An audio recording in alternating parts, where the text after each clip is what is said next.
నమస్తే, welcome to NTV. నేను రఫీ. మనతో ఉన్నారు మాజీ ఎమ్మెల్సీ, సిడబ్ల్యూసి మెంబర్, అలాగే మాజీ ఏపీపీసీసీ చీఫ్, ప్రస్తుత రాజమండ్రి ఎంపీ అభ్యర్థి కాంగ్రెస్కి గిడుగు రుద్రరాజు గారు ఉన్నారు. ఆయనతో మాట్లాడదాం. నమస్కారం అండి. సో ప్రచారం ఎలా సాగుతుందండి? చాలా ఉత్సాహంగా సాగుతుంది. ఓకే, స్పందన ఎలా ఉందండి ప్రచారంలో? జనరల్ గా పబ్లిక్ చాలా పాజిటివ్ గా స్పందనగా ఉన్నారు. నేను గడిచినటువంటి 5 రోజులుగా 4 నియోజకవర్గాలు కవర్ చేశాను. రాజమండ్రి హెడ్ క్వార్టర్స్ చూశాను, రూరల్ చూశాను, రాజానగరం చూశాను, కొవ్వూరు వెళ్ళాను. కొన్ని ప్రార్థనా ప్రదేశాలు కూడా వెళ్లడం జరిగింది. రాజమండ్రి టౌన్లో ముఖ్యులైనటువంటి పెద్దలందరినీ కూడా కలిసారు. Eminent people, doctors, lawyers, chamber of commerce, ఇలా వేరియస్ రిప్రజెంటేటివ్స్, యూనియన్ లీడర్స్, యాక్టివిస్టులు అందరినీ కలిశాను. వాళ్ళందరిలో కూడా ఒక భావన ఉంది, ఈసారి మార్పు రావాలి, తప్పనిసరిగా కాంగ్రెస్ పార్టీ దేశానికి ఒక చారిత్రాత్మకమైనటువంటి ఆవశ్యకత, దాన్ని గెలిపించుకోవాలనేటువంటి ఆలోచనతో ఉన్నారు వాళ్ళందరూ. ఎన్నో ఏళ్ల సుదీర్ఘ చరిత్ర ఉన్న కాంగ్రెస్ పార్టీ ఇప్పుడు ఏపీలో మళ్లీ పుంజుకుంటుంది అని మనం అనుకోవచ్చు అంటారా? గడిచిన ఎన్నికలు జరిగిన నేపథ్యం వేరు, ఇప్పుడు జరుగుతున్నటువంటి నేపథ్యం వేరు. జాతీయ స్థాయిలో భారతీయ జనతా పార్టీ భావజాలానికి, కాంగ్రెస్ పార్టీ భావజాలానికి జరుగుతున్నటువంటి పోరాటం. అదేవిధంగా ఇక్కడ కూడా భారతీయ జనతా పార్టీ అభ్యర్థి ఉన్నారు, ప్రధానంగా నా మీద వైఎస్ఆర్సీపీ ఉన్నారు, నేనున్నాను. సో మా ముగ్గురి మధ్యని యాజ్ ఏ క్యాండిడేట్ గా చూసుకున్నప్పుడు ఆవిడ వివిధ రాజకీయ పార్టీలు తిరిగారు, వారి నేపథ్యం, వివిధ ప్రదేశాలు మారారు. నేను ఉమ్మడి తూర్పుగోదావరి జిల్లాలో స్థానిక సంస్థల ఎమ్మెల్సీగా పనిచేశాను, ఇక్కడే కార్పొరేషన్ చైర్మన్ గా చేశాను. విద్యార్థి దశ నుంచి ప్రదేశ్ కాంగ్రెస్ కమిటీ అధ్యక్షుడు, వారి వర్కింగ్ కమిటీ వరకు కూడా ఒకటే పార్టీలో ఉన్నాను. ఎన్ఎస్యూలో నేను విద్యార్థి దశలో కాంగ్రెస్ పార్టీలో కాంగ్రెస్ భావజాలంతో జాయిన్ అయినప్పటి నుంచి అంచెలంచెలుగా ఎదుగుతూ NSA, youth Congress, Pradesh Congress committee ప్రధాన కార్యదర్శి, ఆల్ ఇండియా సెక్రటరీ, పీసీసీ అధ్యక్షుడు, లేకపోతే ఒక పర్యాయం ఎమ్మెల్సీ, ఒక పర్యాయం, ఇది అన్ని కాంగ్రెస్ పార్టీలో ఉన్నారు. ప్రజలు చాలా విజ్ఞులు, డెఫినెట్ గా వీటిలన్నింటినీ కూడా ఆలోచించే ఓటేస్తారనేటువంటి భావన నాతో ఉంది. రెండవది వారి భావజాలం. వారు గతంలో ఎన్టీ రామారావు గారు తనయ్య ఉన్నప్పటికి కూడా కాంగ్రెస్ భావజాలంతో వచ్చారు. కాంగ్రెస్ పార్టీలో మంత్రి చేశారు. పార్టీ బలహీనపడింది అనగానే వదిలి వేరే పార్టీకి వెళ్లారు. సో ఈ విధంగా కొంత వైవిధ్యభరితంగా ఉన్నటువంటి పొలిటికల్ హిస్టరీ ఉన్నటువంటిది. నేను ఒక సామాన్యుడిని, పెద్ద కుటుంబం నుంచి వచ్చినవాడు కాదు. తల్లిదండ్రులు రాజకీయాలు లేరు. మా ఫాదర్ పంచాయతీరాజ్లో ఇక్కడే ఉన్నటువంటి రావులపాలెంలో ఆఫీసర్గా ఉద్యోగస్తులు పనిచేశారు. కుటుంబంలో ఎక్కడ రాజకీయ నేపథ్యం లేదు. ఆయన ఫస్ట్ జనరేషన్ పొలిటీషియన్ అయినప్పటికీ కూడా పార్టీలో నన్ను పార్టీ పెంచి ఇంత పెద్ద స్థాయికి తీసుకొచ్చింది. సో ప్రజలు అన్ని కూడా అర్థం చేసుకుని ఆ ప్రకారంగానే నాకు సహకరిస్తారని నేను భావిస్తున్నాను. ఈ సుదీర్ఘ ప్రయాణంలో మొత్తం ఒక ఎత్తు అయితే ఇప్పుడు మీరు ఎంపీగా కంటెస్ట్ చేస్తున్నారు, ఇది ఒక ఎత్తు, ఫ్రాంక్లీ సెయింగ్. అయితే ఈ ఎంపీగా కంటెస్ట్ చేస్తున్నారు ఎందుకు అంటే దానికి సమాధానం ఏం చెప్తారు? ప్రత్యక్ష రాజకీయాల్లో ఉండడం అనేటువంటిది నా బాధ్యత. పార్టీ ఆదేశించింది కంటెస్ట్ చేయమని చెప్పి నేను కంటెస్ట్ చేస్తున్నాను. గతంలో నేను శాసన మండలికి 2007లోనే ఈ జిల్లాలో ఎన్నికయ్యాను. అప్పుడు మా అమలాపురం, ఇప్పుడున్నటువంటి రాజమండ్రి, కాకినాడ అన్ని కలిపి 21 నియోజకవర్గాలు, 3 లోక్సభ సభ్యులు, ఇప్పుడు 3 జిల్లాలు అయ్యాయి.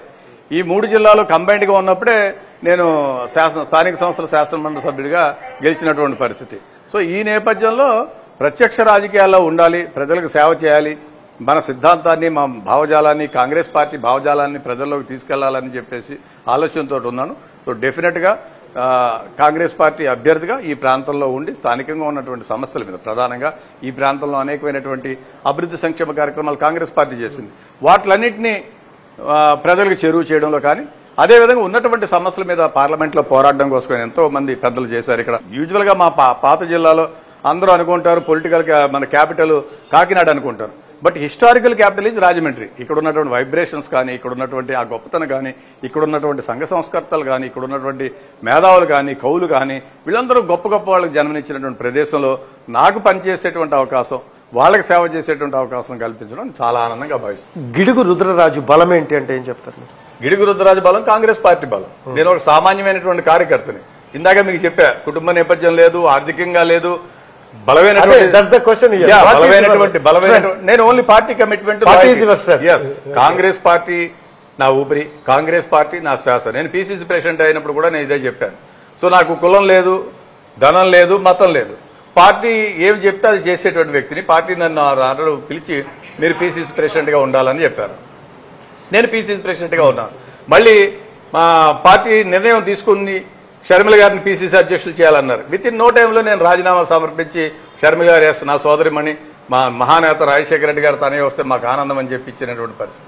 సో పార్టీ ఏది ఆదేశిస్తే అది చేస్తాను. ఒకవైపు బీజేపీ నుంచి చీఫ్, ఇంకోవైపు మాజీ చీఫ్. సో ఎలా చూడొచ్చు ఈ పోరాటాన్ని? డెఫినెట్ గా ఇది సైద్ధాంతికపరమైనటువంటి పోరాటం. వ్యక్తిగా నేను ఎవరిని విభేదించేవాడిని కానీ రాజకీయాల్లో బిలో ది బెల్ట్ టచ్ చేసేటువంటి వాడిని కాదు. సో గతంలో కాంగ్రెస్ పార్టీలో కాంగ్రెస్లో కేంద్ర మంత్రిగా ఉన్నప్పుడు పురంధేశ్వర్ గారితో నాకు మంచి సంబంధ బాంధవ్యాలు ఉండేవి. సో ఇదొక సైద్ధాంతికపరమైనటువంటి పోరాటం. ఈ ప్రాంతాన్ని అభివృద్ధి చేసింది కాంగ్రెస్ పార్టీ. పక్కన ఉన్నటువంటి ఎయిర్పోర్ట్, దానికి కాంగ్రెస్ పార్టీ ఆధునిక ఇటువంటి ఎయిర్పోర్ట్ ఈ రాష్ట్రంలో ఎక్కడా లేదు. రెండవది, గతంలో రైల్వే స్టేషన్లో ఓన్లీ వెస్ట్ ఫేసింగ్ ఉండేది. ఇప్పుడు ఈస్ట్ గేట్ను కూడా ఓపెన్ చేయించింది కాంగ్రెస్ పార్టీ. ఈ పార్లమెంట్ నియోజకవర్గంలో ఒక 6 ROBలు రైల్ ఓవర్ బ్రిడ్జ్ని ఏర్పాటు చేసింది కాంగ్రెస్ పార్టీ. అలాగే ఇప్పుడు మీరు ఇందాక వచ్చి ఉంటారు కొవ్వూరు నుంచి వచ్చినటువంటి దాంట్లో 4-వే ఒకటి బ్రహ్మాండమైనటువంటి బ్రిడ్జిని కాంగ్రెస్ పార్టీ ఏర్పాటు చేసింది. సో ఈ విధంగా అభివృద్ధి సంక్షేమంలో ఒక నన్నయ్య గారి పేరు మీద యూనివర్సిటీని కూడా కాంగ్రెస్ పార్టీ ఏర్పాటు చేసింది. ఇవి కాక హౌసింగ్ స్కీమ్స్, శాటిలైట్ సిటీని ఏర్పాటు చేయడం కానీ, ఇందిరమ్మేళ్ల ద్వారా వేలాది మంది లబ్ధిదారికి ఇళ్లు ఇవ్వడం కానీ, పెన్షన్స్ ఇవ్వడం కానీ, రాజీవ్ ఆరోగ్యశ్రీని రాజశేఖర రెడ్డి గారు ముఖ్యమంత్రికి ఇక్కడ లాంచ్ చేయడం జరిగింది. ఇవన్నీ చేసాం. ఇవి కాకుండా ఏరియా హాస్పిటల్ నేను ఒక 2 years 2005 నుంచి 2007 వరకు మెడికల్ అండ్ హెల్త్ ఇన్ఫ్రాస్ట్రక్చర్ చైర్మన్గా పనిచేశాను. అప్పుడు ఈ రాజమండ్రిలో ఉన్నటువంటి హెడ్ క్వార్టర్స్ హాస్పిటల్ని ఆధునీకరించి దానికి అన్ని రకాల హంగులు అన్ని కూడా ఏర్పాటు చేయడం జరిగింది. గడిచినటువంటి 2014 తర్వాత ఈ 10 ఏళ్ల స్పాన్లో ఇక్కడ ఏం అభివృద్ధి లేదు. మనం చూసుకోగలిగిన మీరు ఇంకెవరితో మాట్లాడినా కూడా ఏం చెప్పేటువంటి పరిస్థితి లేదు.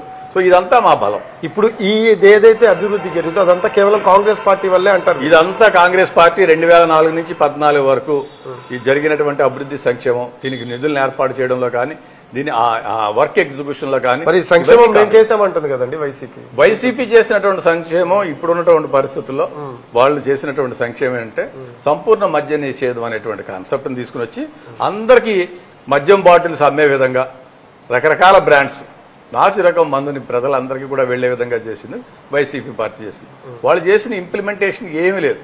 వాళ్ళు చేసినటువంటి అభివృద్ధి సంక్షేమం అనేటువంటిది ఏమీ లేదు. ఈ పెన్షన్స్ గతంలో ఉన్నాయి, ఏదైనా కొంత అమౌంట్ పెంచితే పెంచుండొచ్చు. అనేకమైనటువంటి అభివృద్ధి సంక్షేమ కార్యక్రమాలు కాంగ్రెస్ పార్టీ చేసింది. జాతీయ స్థాయిలో జాతీయ గ్రామీణ ఉపాధి హామీ పథకం కానీ, లేకపోతే రైట్ టు ఇన్ఫర్మేషన్ కానీ, రైట్ టు ఎడ్యుకేషన్ కానీ, ఫుడ్ సెక్యూరిటీ యాక్ట్ కానీ, ఈ రాష్ట్రంలో మైనారిటీలకు 4% రిజర్వేషన్స్ కానీ, SC/ST సబ్ ప్లాన్ కానీ, రాజీవ్ ఆరోగ్యశ్రీ కానీ, చదువుకునేటువంటి వాళ్ళందరూ కూడా ఫీజు రీఇంబర్స్మెంట్ కానీ, ఇవన్నీ కాంగ్రెస్ పార్టీ చేసింది. ఇదే కాకుండా విభజన హామీలు అనేటువంటిది ఇవ్వడం జరిగింది. మాకు ప్రధానంగా పోలవరం చాలా ప్రాణాధారమైనటువంటి పాత తూర్పు పశ్చిమ గోదావరి జిల్లాలకి. సో పోలవరాన్ని గవర్నమెంట్ ఆఫ్ ఇండియా ప్రాజెక్ట్గా చేసి, పోలవరం ప్రాజెక్ట్ అథారిటీ అనేటువంటి దాన్ని ఏర్పాటు చేసి గవర్నమెంట్ ఆఫ్ ఇండియా ఎగ్జిక్యూట్ చేసే విధంగా సెక్షన్ 90 ప్రకారం ఇవన్నీ చేయాలని పార్లమెంట్లో ఒక చట్టం చేసాం. దాన్ని వేల వరకు గవర్నమెంట్స్ ఏమీ చేయలేకపోయాయి. అదేవిధంగా ట్రైబల్స్కి సంబంధించి R&R ప్యాకేజ్ ఎవరైతే నిర్వాసితులు ఉన్నారో వాళ్ళకందరికీ ఇవ్వాల్సిన డబ్బు కూడా ఇప్పటివరకు ఇవ్వలేదు. ఇంత అభివృద్ధి చేసిన కాంగ్రెస్ పార్టీ అంటే కారణాలు రకరకాల కారణాలు అయి ఉండొచ్చు, కానీ ఎందుకు కనుమరుగైపోయింది ఏపీలో అంటే ఏం చెప్తారు మీరు? మీ వ్యూ ఏంటి? డెఫినెట్ గా విభజన అనేటువంటిది ఒక పెద్ద అంశం. ఆనాడు జరిగినటువంటి విభజన ఈ రాష్ట్రంలో ఉన్నటువంటి స్టేక్ హోల్డర్స్ అందరూ అనుకున్న తర్వాత ఇచ్చారు. జగన్మోహన్ రెడ్డి గారు ఆర్టికల్ 3 ప్రకారం చేయొచ్చని చెప్పారు. చంద్రబాబు నాయుడు గారు, యనమల రామకృష్ణుడు గారు చైర్మన్ ఒక కమిటీ వేశారు, వారు రాష్ట్ర విభజన చేయొచ్చు చెప్పారు. సిపిఐ వారు కూడా చేయొచ్చని చెప్పారు. అన్ని రాజకీయ పార్టీలు చేశారు. ముఖ్యమంత్రి గారి దగ్గర, రోసే గారి దగ్గర మీకు గుర్తుండొచ్చు కమిటీ అనేటువంటిది చేశారు. ఇవన్నీ జరిగిన తర్వాతే కాంగ్రెస్ పార్టీ వర్కింగ్ కమిటీ నిర్ణయం తీసుకోవడం. రాష్ట్ర విభజనలో భారతీయ జనతా పార్టీది కూడా చాలా కీలకమైనటువంటి పాత్ర. కాకినాడలో పెద్దల వెంకయ్యనాయుడు గారు ఉండగా ఒక సెషన్ జరిగాయి, వాళ్ళ యొక్క ప్లేనరీస్ జరిగాయి. ఆ ప్లేనరీస్ లో భారతీయ జనతా పార్టీ జాతీయ ప్లేనరీలో వాళ్ళు తీసుకున్న నిర్ణయం 1 ఓటు 2 రాష్ట్రాలు. సో వాళ్ళు మేనిఫెస్టోలో కూడా పెట్టారు. భారతీయ జనతా పార్టీ మేనిఫెస్టోలో కూడా రాష్ట్ర విభజన కోసం పెట్టారు. ఇవన్నీ అయిన తర్వాత లోక్సభలో ఆనాడు మీకు గుర్తుండవు, సుష్మా స్వరాజ్ గారు చెప్పారు, పెద్దమ్మనే కాదు చిన్నమ్మను కూడా గుర్తుంచుకోండి అని చెప్పారు. సో జైట్లీ గారు, వెంకయ్యనాయుడు గారు వీళ్ళందరూ మాట్లాడారు. ఈ పాపం అంతా కాంగ్రెస్ పార్టీ మీద వేశారు, ఫలితం అంతా వాళ్ళు ఎంజాయ్ చేస్తున్నారు. ఈ రాష్ట్రంలో ఏ విధంగా ఎంజాయ్ చేస్తున్నారంటే, ఇప్పుడు మనం అనుకున్నటువంటి తెలుగుదేశం పార్టీ, భారతీయ జనతా పార్టీ, పవన్ కళ్యాణ్ ముగ్గురు కూడా ఒక తానులోని ముక్కలే వీళ్ళందరూ కూడా. రెండో పక్కనే జగన్మోహన్ రెడ్డి గారు, ఆయన కూడా అటే ఉన్నారు. సో ఈ రాష్ట్రంలో 25 లోక్సభలు గెలిచినా కూడా, ఏ రాజకీయ పార్టీ గెలిచినా కూడా 4 రాజకీయ పార్టీల్లో వాళ్లే భారతీయ జనతా పార్టీ క్లెయిమ్ చేసేటువంటి పరిస్థితి. కాంగ్రెస్ పార్టీ ఒకటే చారిత్రాత్మక అవసరము. కాంగ్రెస్ పార్టీ ఈ రాష్ట్రంలో గెలిస్తే ఒక గొంతు ఉంటుంది. విభజన హామీల అంశానికి వద్దామండి. ఏపీ స్టేటస్, స్పెషల్ స్టేటస్ అనే అంశం ఎప్పటి నుంచో నాంతుంది, అది అవ్వని పరిస్థితి అయితే కనిపిస్తుంది. ఒకవేళ కేంద్ర ప్రభుత్వంలో అధికారంలోకి వస్తే, ఒకవేళ రాష్ట్రంలో రాకపోతే స్టేటస్ తీసుకొస్తారా? డెఫినెట్ గా తీసుకొస్తాం. నేను పిసిసి ప్రెసిడెంట్ ఉండగా ఛత్తీస్గఢ్ లో కాంగ్రెస్ పార్టీ ప్లేనరీ జరిగింది. దాంట్లో పొలిటికల్ రెజల్యూషన్ లో రకరకాల రెజల్యూషన్ పార్టీ పెడుతుంది. దాంట్లో పొలిటికల్ రెజల్యూషన్ లో 40వ పాయింట్గా ఆంధ్రప్రదేశ్ ప్రత్యేక హోదా అనేటువంటి అంశాన్ని పెట్టడం జరిగింది. నిన్న నేషనల్ మేనిఫెస్టోలో మన ఖార్గే గారు, రాహుల్ గాంధీ గారు రిలీజ్ చేశారు. దాంట్లో కూడా special category status for Andhra Pradesh అనేటువంటిది ఇవ్వడం జరిగింది. నేను వర్కింగ్ కమిటీలో కూడా ఉన్నాను. సో దీన్ని ముసాయిదా తీర్మానాన్ని నేను డిస్కస్ చేసినప్పుడు కూడా దేవర్ కైండ్ ఎనఫ్ దాన్ని ఇంక్లూడ్ చేసి పెట్టారు. సో డెఫినెట్ గా జాతీయ స్థాయిలో రాహుల్ గాంధీ గారు గుంటూరు సభలో చెప్పారు, భారత్ జోడో యాత్ర మన ప్రదేశానికి వచ్చినప్పుడు చెప్పారు, తిరుపతి సభలో చెప్పారు. కాంగ్రెస్ పార్టీగా మేము చెప్తున్నాం. తిరుపతిలో ఇటీవల మా పిసిసి అధ్యక్షురాలు షర్మిలారెడ్డి గారి నేతృత్వంలో మేము సమావేశం పెట్టినప్పుడు కూడా స్పెషల్ కేటగిరీ స్టేటస్ ఇస్తామని చెప్పాం. 100% కేంద్రంలో కాంగ్రెస్ పార్టీ అధికారం వస్తే మొట్టమొదటి సంతకం రాహుల్ గాంధీ గారు ప్రత్యేక హోదా మీద పెడతారని మేము భావిస్తాం. రైతు రుణమాఫీ అప్పట్లో కాంగ్రెస్ ప్రభుత్వం వైఎస్ రాజశేఖర రెడ్డి హయాంలో 1/3 మన స్టేట్కే జరిగింది. సో అటువంటి రుణమాఫీ విషయంలో కాంగ్రెస్ స్టాండ్ ఏంటి? డెఫినెట్ గా కాంగ్రెస్ పార్టీ ఎప్పుడు రైతుల పక్షాన ఉంది. 99 ఎన్నికల్లో మేము ఉచిత విద్యుత్ అనేటువంటి అంశాన్ని పెట్టాం. ఆనాడు చంద్రబాబు నాయుడు గారు చెప్పారు, బట్టలు ఆరేసుకోవడానికి కూడా పనికిరాదు మీ ఉచిత విద్యుత్ అన్నారు.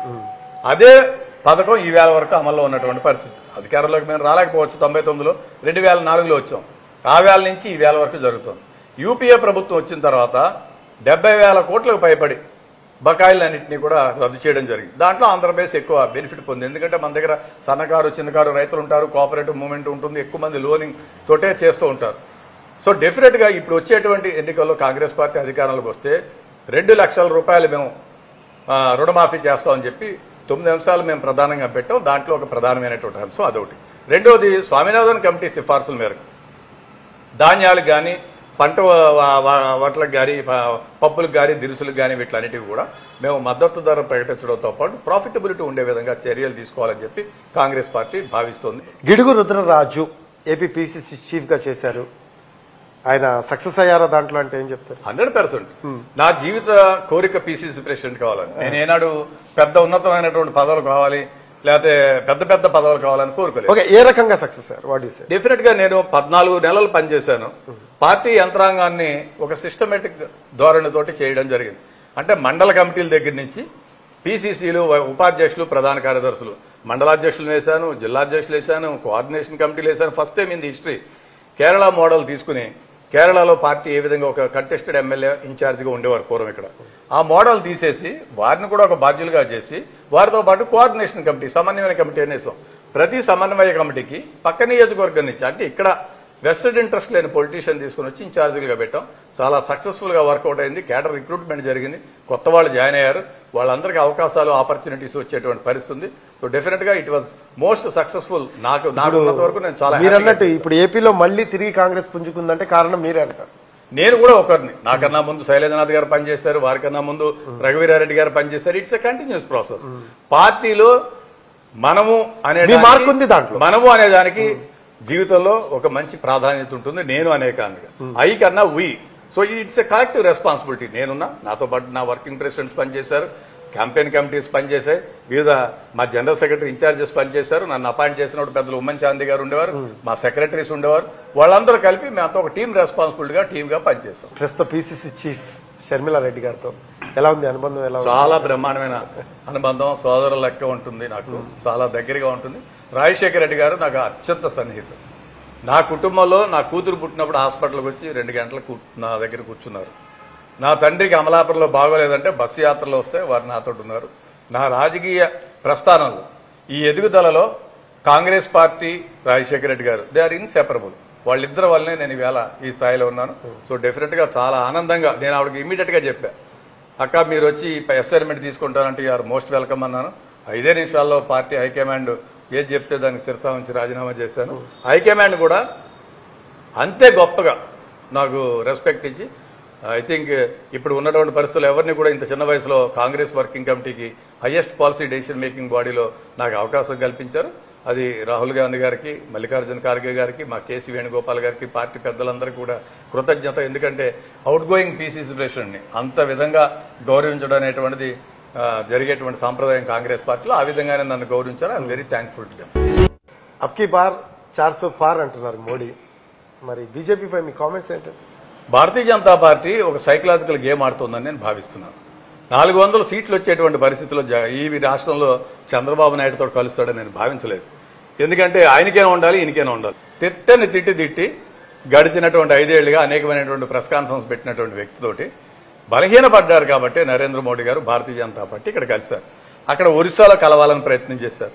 ఈ దేశంలో ఉన్నటువంటి రీజనల్ పార్టీస్ అన్నింటినీ కూడా చీల్చాలని ప్రయత్నం చేస్తున్నారు.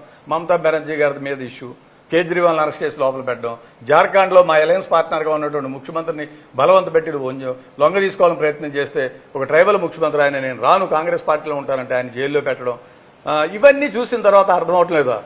డెఫినెట్గా బలహీనపడుతున్నాడు. నాకున్నటువంటి నమ్మకం విశ్వాసం నేను చెప్తున్నా 150 సీట్లు కూడా భారతీయ జనతా పార్టీకి ఈ దేశంలో రావు. ఏం చేశారని రావాలి? ఎందుకు రావాలి? మతం అనేటువంటిది ఇట్స్ ఎ పర్సనల్ ఇష్యూ. నేను పొద్దున్న లేచి దేవుడికి దండం పెడతాను. ఇందాక చర్చికి వెళ్ళి ప్రేయర్ చేసి వచ్చాను. మొన్న ఫ్రైడే నాడు మసీదులకు వెళ్ళి వచ్చాను. That is nothing to do with the politics. దాన్ని తీసుకుని వచ్చి దీంట్లో పెట్టి రెండింటిని కలిపి ఏదో చేయాలని ఆలోచన చేసి ప్రజలకు అందరికీ తెలిసిపోయిందండి. ప్రజలు చాలా విజ్ఞులు. హేమహేమిల్ని ఓడించారు, హేమహేమిల్ని గెలిపించారు. పెర్ఫార్మెన్స్ కావాలి. ఈ రాష్ట్రంలో ఈ దేశంలో వాళ్ళు చేసింది ఏంటి? ఈ రాష్ట్రానికి అయితే పూర్తిగా అన్యాయం బీజేపీకి ఓటేయడం అంటే ఇంకా పాపం, దానికన్నా ఇంకా పాపం ఇంకేం ఉండదు. ఈ రాష్ట్రాన్ని అన్ని విధాలా నాశనం చేశారు. వేసినటువంటి రాష్ట్రాలు కూడా ముక్కలు చేశారు. మనం చూసాం తమిళనాడులో 2 గ్రూపులు చేసి అక్కడ ముఖ్యమంత్రిని కంట్రోల్లో పెట్టుకున్నారు. పక్కన ఉన్నటువంటి మహారాష్ట్రలో మా నాయకుడు ఒక ఆయన ఉంటే ముఖ్యమంత్రిగా ఉంటే అతను బెదిరించి కేసుల్లో పెట్టి ఆయన తీసుకుని వెళ్ళి జైల్లో పెట్టారు. ఇమీడియట్ గా రాజ్యసభ ఇస్తారు. ఈ పార్టీలో విచిత్రం ఏంటంటే భారతీయ జనతా పార్టీలో హేమంత్ బిశ్వా శర్మ కాంగ్రెస్ మనిషి, కాంగ్రెస్ అలలారించి ముద్దాడి పెంచి పెద్ద అతను ముఖ్యమంత్రి. మనుషులు లేరు వాళ్ళకి, భావదారిద్ర్యం ఉంది వాళ్ళకి, రాజకీయ నాయకులు లేరు, 2 కూడా ఉన్నాయి.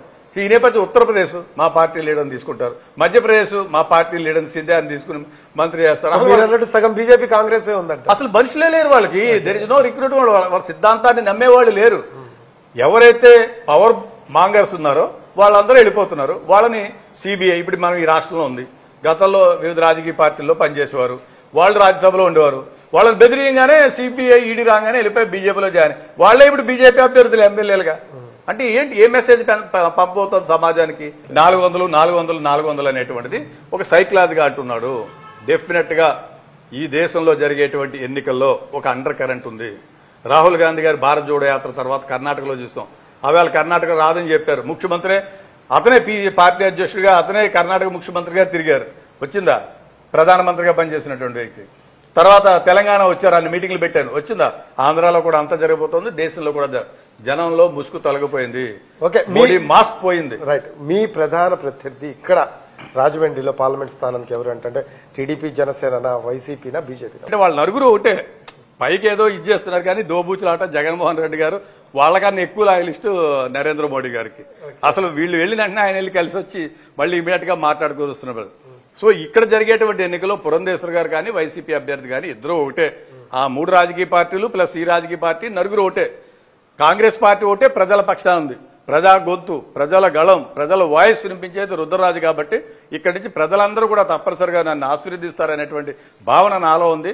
స్థానికంగా ఉన్నాను, రాజకీయాల్లో ఉన్నాను, కమిట్మెంట్ తోటి ఉన్నాను ఒకటే రాజకీయ పార్టీకి. నేనేమో ఆన్ అండ్ ఆఫ్ మారిపోయినటువంటి వ్యక్తి. కష్టమైనా నష్టమైనా మంచైనా చెడ్డైనా ఒకటే పార్టీ కాంగ్రెస్ పార్టీ. సో అటువంటి వ్యక్తిని ప్రజలు ఆశీర్వదిస్తారని నాకు తెలుసు. హేమహేములు వాళ్ళ దగ్గర ధనం ఉండొచ్చు, వాళ్ళ దగ్గర ఇన్ఫ్రాస్ట్రక్చర్ ఉండొచ్చు, అన్నీ ఉండొచ్చు. కానీ విజ్ఞులైనటువంటి ప్రజలు ఈ రాజన నరేంద్రుడి దగ్గర నుంచి నన్నయ్య దాకా హేమహేములు పుట్టినటువంటి ఈ ప్రదేశంలో ఒక సామాన్య కార్యకర్తని గెలిపిస్తారనేటువంటి భావంతో నేను ఉన్నాను. తప్పనిసరిగా ప్రజల ఆశీర్వాదం నాకు ఇస్తారని భావిస్తున్నాను. 2019 విషయానికి వద్దామండి. వైసీపీ ఇక్కడ విజయబావుట ఎగరవేసింది పార్లమెంట్ స్థానానికి. సో ఈసారి నెట్టుకు రాగలరా? ఎందుకో నాకు అనిపిస్తోంది బాగా బ్యాడ్ పొజిషన్ లో ఉందని చెప్పేసి. ఎందుకంటే అభ్యర్థి అంత పెద్ద ఫెమిలియర్ కాదు. Is not a political man. So వీటిలన్నింటినీ దృష్టిలో తీసుకున్న తర్వాత అటు పురంధేశ్వర్ గారు ఇటు వీరిని తీసుకున్న తర్వాత ఆయన మంచి డాక్టరు. సో డాక్టర్గా పాపం నాకు కూడా మంచి మిత్రులు. సో వారి మిస్సెస్ నేను ఎమ్మెల్సీగా ఉన్నప్పుడు కార్పొరేటర్గా కూడా పనిచేస్తాను. Nothing particular against any individual. నేను రాజకీయాల్లో బిలో ది బెల్ట్ టచ్ చేయడం కానీ వ్యక్తుల గురించి మాట్లాడడం కానీ చేయదలుచుకోను, చేయను కూడా. It's a principle. నేను అభివృద్ధి మీద, సంక్షేమం మీద, కాంగ్రెస్ సిద్ధాంతం మీద వెళ్ళేటువంటి వాడిని కానీ ఎవరిని కూడా వ్యక్తిగతంగా విమర్శించాలనేటువంటి దానిలో లేదు. డెఫినెట్ గా ప్రజాక్షేత్రంలో చూద్దాం ప్రజలు ఎవరిని ఆశీర్వదిస్తారనేటువంటిది. పెర్ఫార్మింగ్ అందరికి అందుబాటులో ఉండి సామాన్య కార్యకర్త నుంచి ఇంత స్థాయికి వచ్చినటువంటి వ్యక్తిగా నన్ను ఆశీర్వదిస్తారని నేను భావిస్తూ ఉన్నాను. రైట్. ఫైనల్ గా మీ పార్లమెంట్ స్థానానికి సంబంధించిన ప్రజలు మీరే చెప్తారు. డెఫినెట్ గా మీరు ఇదొక గొప్ప అవకాశం, సదవకాశం. సో ఈ అవకాశాన్ని మీరు వాడుకోండి, సద్వినియోగం చేసుకో. ఓటు అనేటువంటిది ఒక వజ్రాయుధం. ఈ వజ్రాయుధాన్ని ప్రజాస్వామ్యం విలువలను కాపాడడం కోసం, రాజ్యాంగ సంస్థలను కాపాడడం కోసం, సెక్యులరిజాన్ని కాపాడడం కోసం, సనాతన సంస్కృతి సాంప్రదాయాలను కాపాడడం కోసం మీరు వినియోగించుకోండి.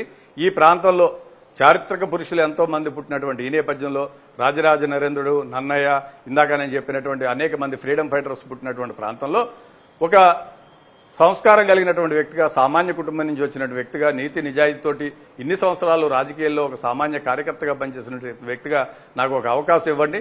తప్పనిసరిగా మీ తరపున మీ గొంతుగా ఉండి నేను పార్లమెంట్లో పోరాటం చేస్తాను. ఇక్కడ ఏ సమస్య ఉన్నా కూడా అందరికీ అందుబాటులో ఉండి ఆ సమస్యలను పరిష్కరించుకోవడం కోసం పనిచేస్తాను. నాకు ఒక మంచి అవకాశం ఇవ్వండి. సర్వదా సతదా మీ అందరికీ కూడా కృతజ్ఞుడై ఉంటానని నేను భావిస్తున్నాను. రైట్ అండి, థ్యాంక్ యూ. ఖచ్చితంగా all the best. Thank you, కోరుకుంటున్నారు. Thank you. రైట్, ఒక్క అవకాశం ఉంది. సామాన్య కుటుంబం నుంచి వచ్చాను, మీకు అండగా ఉంటాను, మీ సమస్య ప్రతి సమస్యకి కోసం నేను పోరాడతాను అంటున్నారు గిడుగు రుద్రరాజు గారు. ఇది వాటి లీడర్. This is Rafi.